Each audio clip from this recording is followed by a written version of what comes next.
Say hi. Hi. Welcome back to McNulty's Book Corral. Guess who's babysitting? That's right, I'm babysitting. Scarlett. Say hi, Scarlett. Hi, Scarlett. No, you say... That was cute. Can you say Appleseed? Appleseed. How about some Westerns? You want to look at Westerns? Look at this one. Oh. And we'll get to that one later. Hey, hang in there. I'll be right back. Okay, so I'm back. I had a little visitor in here, and I had to recalibrate myself, and we're back to normal. Kind of. Okay? So I was going to talk today about Partners of the Dim Trails, Walt Coburn. This is an old popular library paperback, 1953, and the story was originally published in 1940.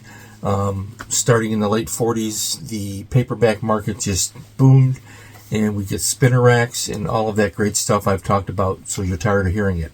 But you're taking notes, I know that. So, anyways, Walt Coburn. I don't think I've covered Walt Coburn before. All right, so Walt Coburn, I have my notes here off on the side.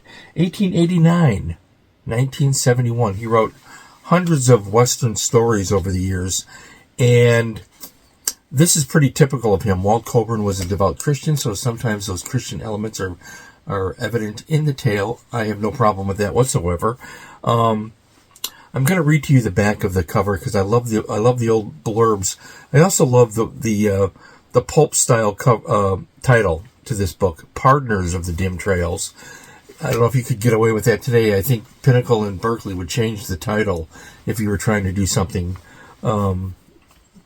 that old-fashioned, or at least I shouldn't say old-fashioned, but it's perceived that way now. But these stories were actually great.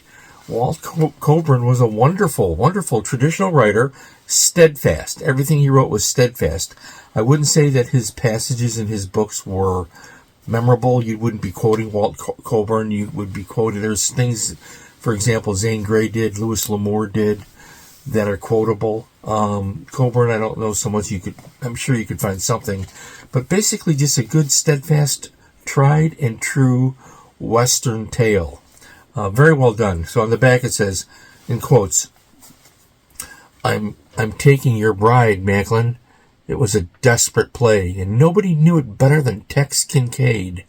He stood with his back against the door, Macklin's killers on the other side, and their boss just across the room. The Texan had made a reckless gamble, but a beauty like Margarita was worth any risk. I bought the girl, Macklin spat at him. What I buy, I keep. A wicked-looking blade flashed in Macklin's fingers. That knife had dealt sudden death 12 times. Kincaid moved toward him, toward the man who had stolen Margarita. One of them would have her tonight. The other would never have a woman again. Exclamation point. So I just said that there's maybe not a lot of quotable passages in Walt Coburn, and yet on the back you get a quotable passage. The traditional tropes and elements and imagery of a Western are clearly evident in Partners of the Dim Trails. This is my vintage paperback pick of the day. Walt Coburn, 1953. Great cover artwork. I don't know who did it. This happens to be a pretty good edition of the book, too.